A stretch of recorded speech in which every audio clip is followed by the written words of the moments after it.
সবচেয়ে বড় কথা, সন্তানকে পিছন থেকে আপনাকে বুস্ট আপ করতে হবে। আপনার সন্তানকে আল্লাহ পাক নির্দিষ্ট একটা প্রতিভা দিয়ে পাঠাবেন। হয় সে ভালো লিখতে পারবে, না হলে ভালো বলবে, না হলে ভালো খেলবে, না হলে কিছু একটা ভালো চিন্তা করবে, ভালো আর্ট করবে। ওর প্রতিভাকে ওর উপরে চাপিয়ে দিবেন না। ওর যে প্রতিভা আছে ওই প্রতিভা অনুযায়ী তাকে বেড়ে উঠতে দেন।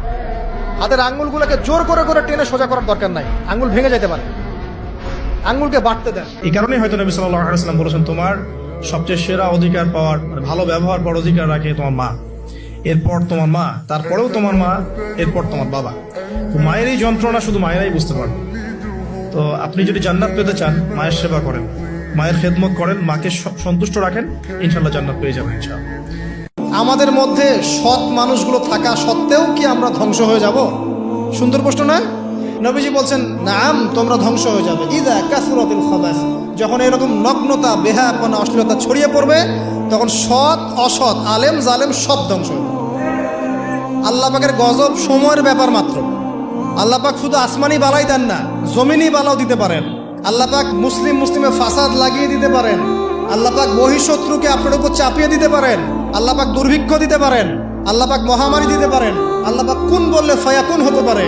সে আল্লাহকে ভুলে গিয়ে এইসব প্রগতিশীলতার নামে যখন নগ্নতার চর্চা হচ্ছে, অশ্লীলতার চর্চা হচ্ছে, আর আমরা এগুলো সব মুখ বুঝে সহ্য করছি, মাদক, জেনা, ব্যভিচার সব চলছে চোখের সামনে, আমরা কিচ্ছু বলার নাই, সুদ ঘুষ সব চলছে। এটা সময়ের ব্যাপার যে আল্লাহ পাকের গজব কখন আসবে। আর যখন আসবে, আলেম জালেম কাউরে ছাড়বে না ইনশাআল্লাহ। আমারে আপনারে কাউরে ছাড়বে না ইনশাআল্লাহ। দেখে নি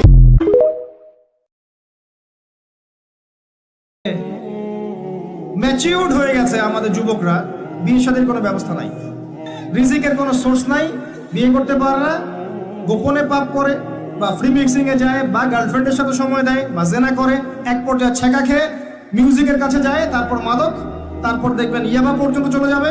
চলে গিয়ে দেখা যাবে ধর্ষক হবে, জুয়া খেলবে, ক্যাসিনোতে যাবে, অথবা দেখবেন কোন একটা পদের জন্য মানুষকে খুন করা শুরু করবে।